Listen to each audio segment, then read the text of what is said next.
You've still got your microphone on.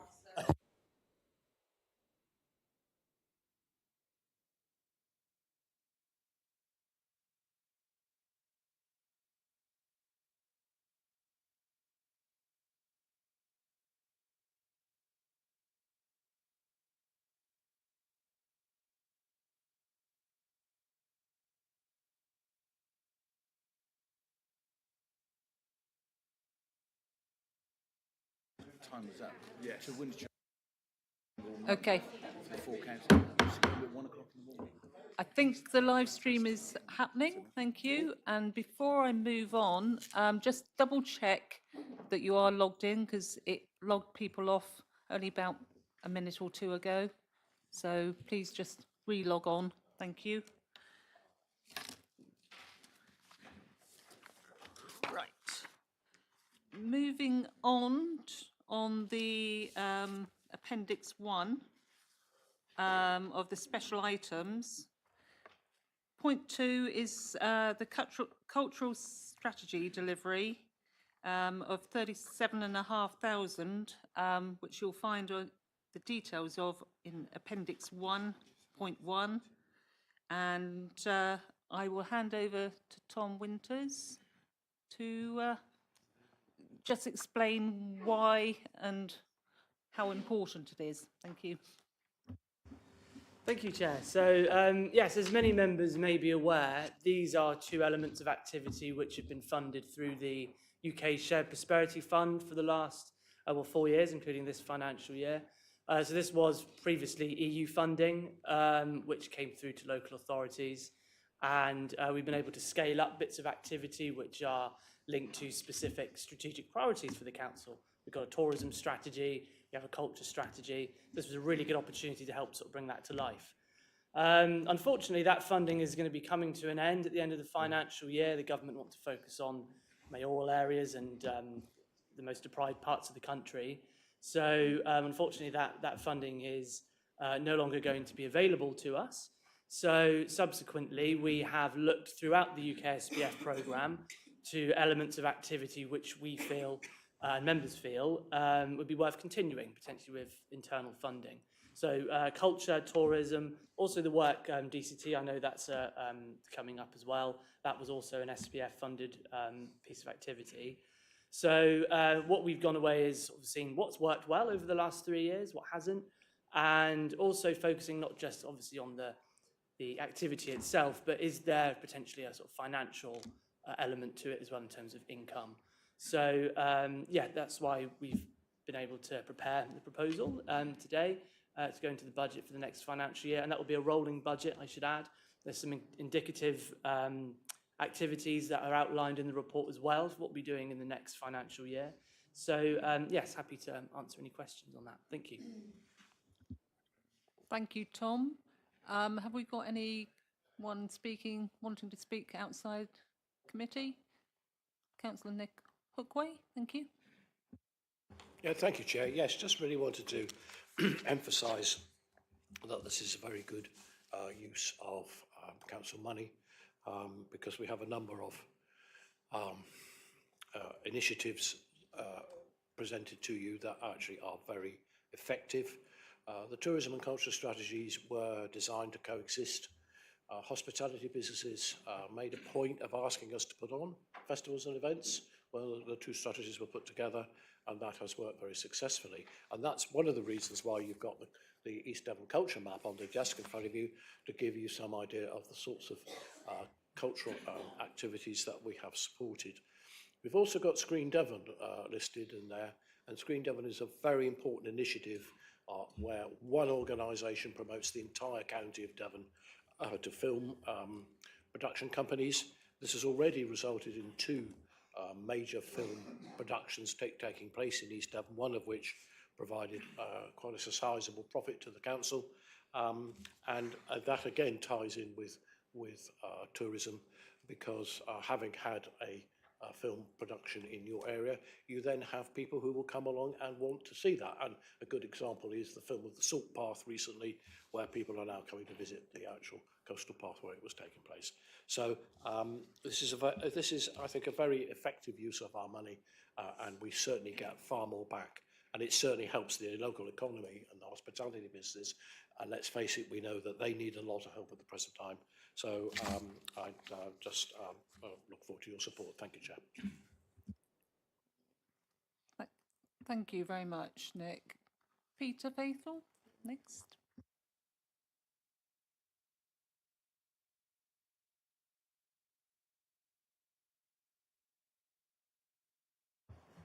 Do we know, I don't know if Councillor Johns could tell me, do we use East Devon District Council funds for these as well? Or could we turn to East Devon? Do we do that sort of support? That's tourist information booklets.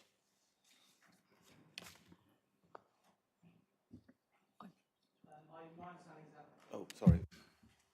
I don't think that's necessarily the case now. I think this is a particular project which we focused on across the whole district. But again, I can go away and find out if there's sort of digital copies and what our involvement is with our officers that are involved in tourism as well, so that's helpful. Thank you, Tom. Moving into committee, anyone with observations, comments, questions, etc. on this? Value for money, I think I read it, because what we put in, we get out, multiplied majorly. Paula? No, I'm very supportive of this. I've been on the Arts and Culture Forum looking at what's been going on and how worthwhile this is to the area. I think it's got a lot of potential and a lot of potential to bring money in for the council, so I think we should support it. Thank you, Paula. Anyone else? Mike? Yeah, just a small point. On page 184, when it talks about the case study for Bollywood film, it says on there, total clear profit for EDC from the following was 23,000. Could you explain how's that been arrived at? And when it's for East Devon, what do we mean by East Devon? Do we mean the council or businesses? So I believe that's for the council. So it's Screen Devon which go away and calculate all the stuff for us, but we're able to calculate certain figures ourselves in terms of income that we generate. So yeah, that's, I hope, answers your question. Thank you. Do you want to switch off your mic? Oh, sorry. Thank you. Thank you. So have we got any other questions? If not, recommendation for cultural strategy delivery of 37,500 and the tourism strategy, because they are linked together, for 30,000. So a grand total of 67,500. I think Paula? You can quite happily propose it. Yehudi?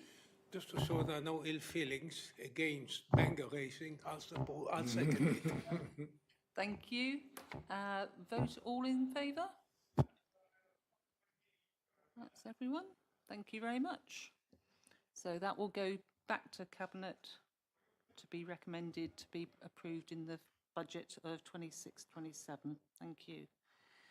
Item number 5 and 6, street scene operational staff pressures. Oh, sorry. Item number 4, CVC services by Devon Communities Together. £60,000. See the appendix 1 and 2 in the italics. It's a council for voluntary services. Who would you, Simon, would you like to take this one on?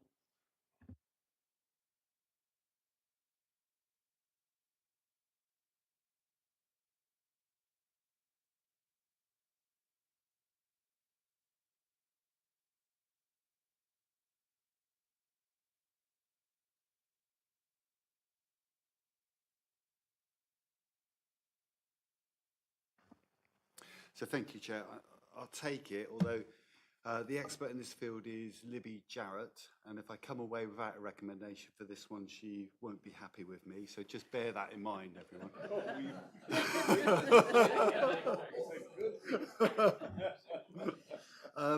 So this was another project that has been sponsored for the last 3 years from the SPF funding.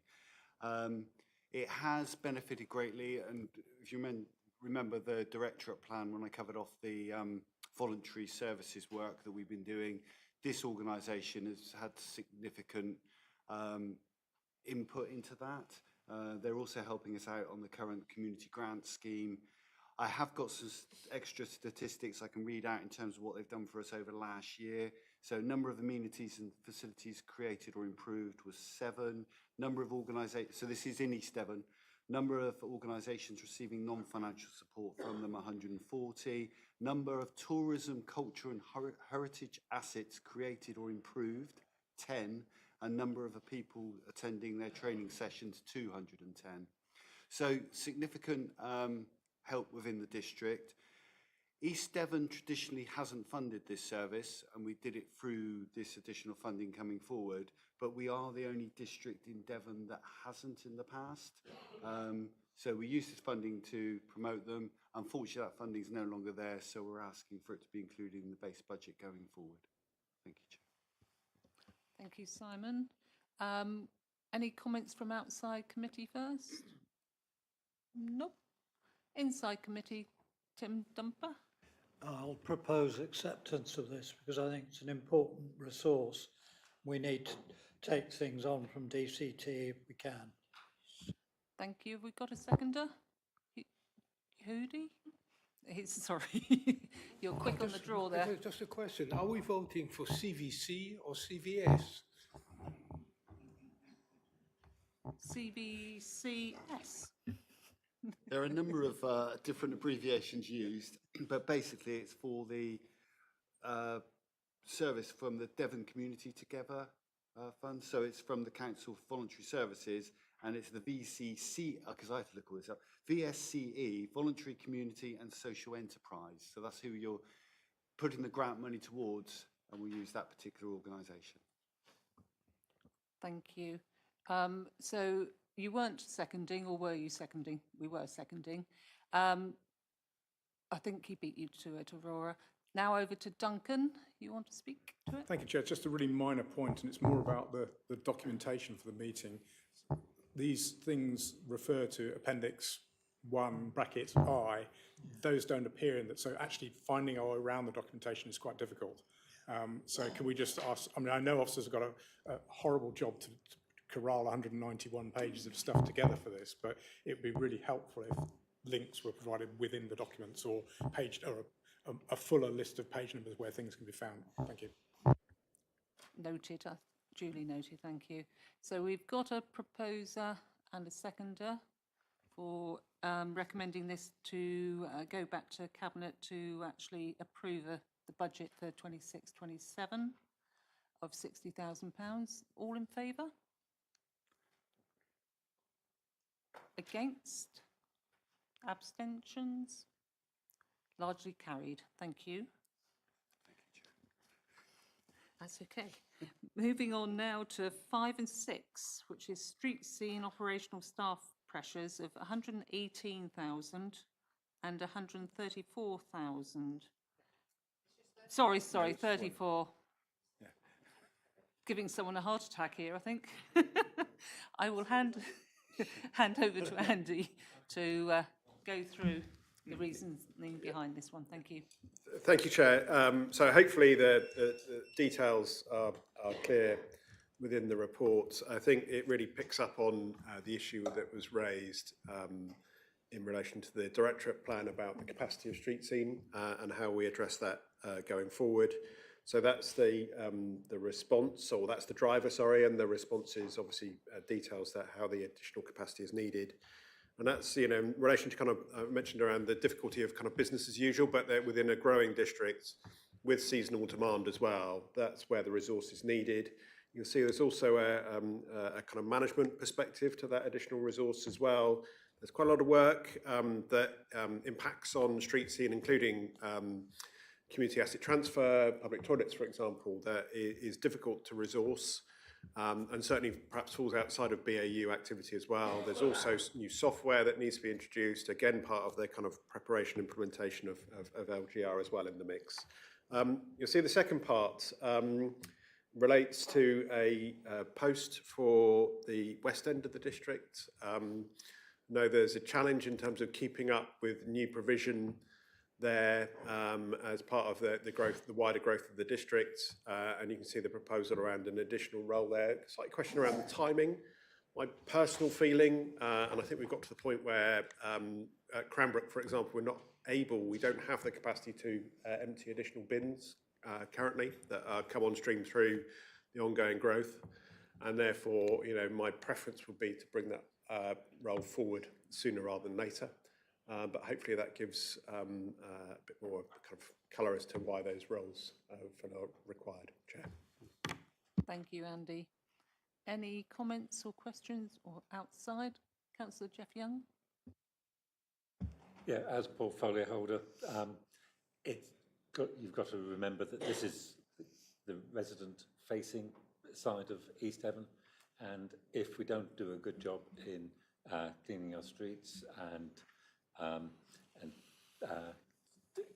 keeping the place tidy, there are going to be lots of moans. So we need to keep up with the work that we do, and when you consider the massive growth in housing in the area, our budget at street scene has not increased by that percentage. So this somewhat balances and helps us out in providing the service that all people expect. Thank you, Jeff. Moving in, Councillor Bloxham. Thank you. As somebody who's had many discussions with Andy over the lack of capacity in Cranbrook for emptying bins, I'm happy to propose this. Thank you. Thank you. Do we have a seconder? Aurora. Thank you. Any other comments, Vicky? Hi, can I just clarify that we're asking for a full-time member of staff, an additional full-time member of staff for Exmouth Town to meet the growth demands, plus an additional seasonal member for Exmouth Seafront, and then another additional seasonal member for Exmouth Outer Teams?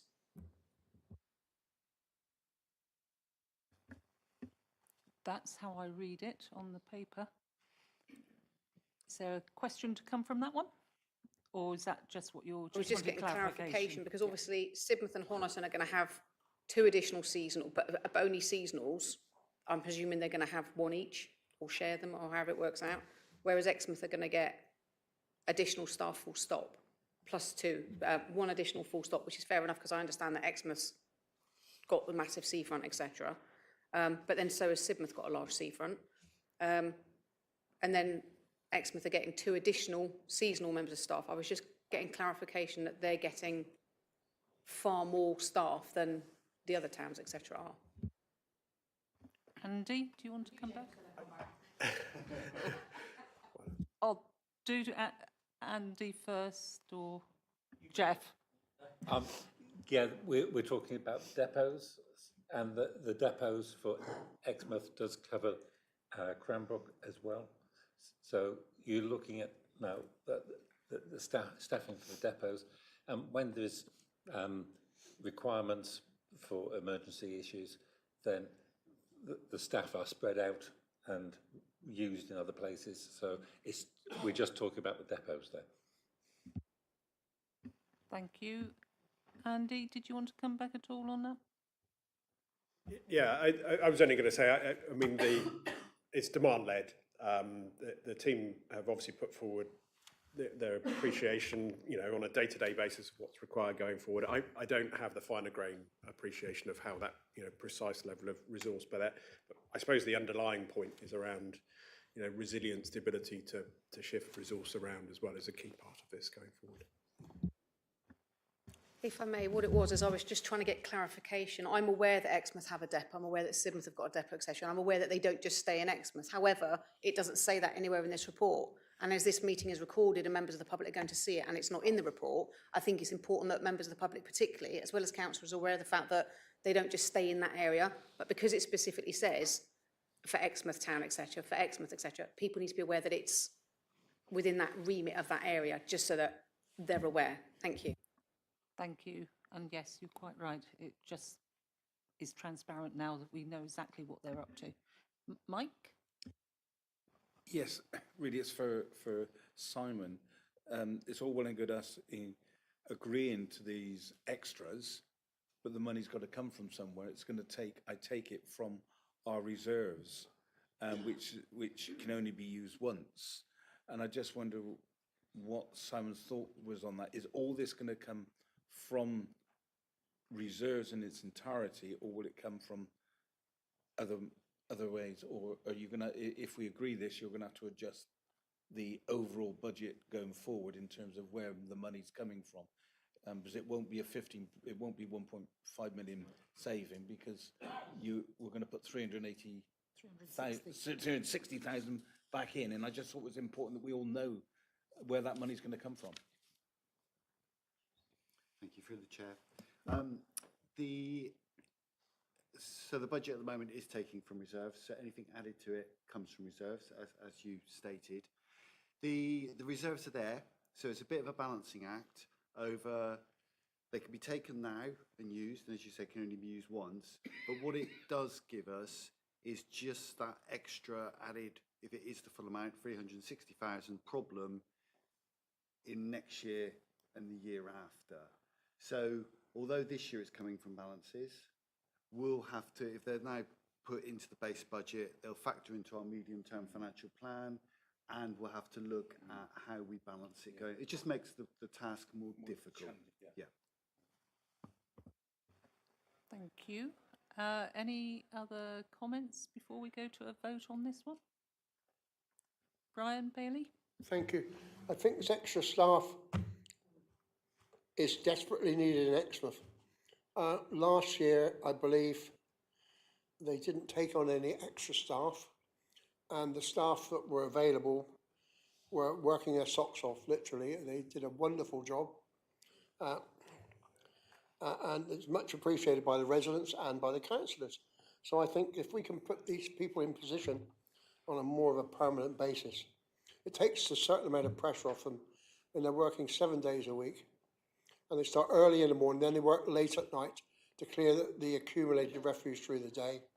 And it's a thankless task, but as far as I'm concerned, I think they're doing a great job, and we ought to help them as much as we can by increasing the staff numbers. Thank you. Thank you, Brian. No more comments. So we'll go to a vote to actually accept the £118,000 and £34,000 for operational staff pressures to be recommended to go through to Cabinet for the 26-27 budget. All in favour? That's everyone in favour. Thank you. Moving on to our last item, which is item number 7, the LATCO client-side manager of 60,340. I will pass over to Simon. Thank you, Chair. So this one is a saving, in that this one's after questions raised when we brought the draft budget to Cabinet, gone away and looked at this in more detail, and actually there is staff and a budget sat on the client side, so the authority side in terms of a budget and a post, so that remains. I think where the issues come about is reflecting on the resources needed within the LATCO, but I think that's a separate question and needs to be considered within that business case. So for the purpose of East Devon's budget for next year, we're excluding this item, if that's okay, Chair. So that's 60,000 saved, if you were going to put the full amount in. I like that idea. That's brilliant. So that we haven't spent it from that budget. Thank you. And I think leads us to the end of our meeting today. Could I? But over to Simon to finish off. Okay, if I could just check, and it's probably through Mel. So in terms of, you've voted on the individual things put forward, so I can capture that in the report that goes through to Cabinet. I think it was a unanimous anyway, so you didn't need to split it between the two committees. I think it was clear, so that's fine. What would be good for me is a general recommendation that you approve the draft budget as is, for Cabinet to then take that recommendation on. With the changes that we've just discussed. Incorporating the special items as you individually voted on. So a final vote or proposal from the chair to accept the draft revenue and capital budgets for 26-27, noting the recommendations we've gone through line by line. All in favour of this, to approve this budget? You're not logged in, can't hear you. That's passed, and thank you very much for your time. Thank you. And contribution, thank you.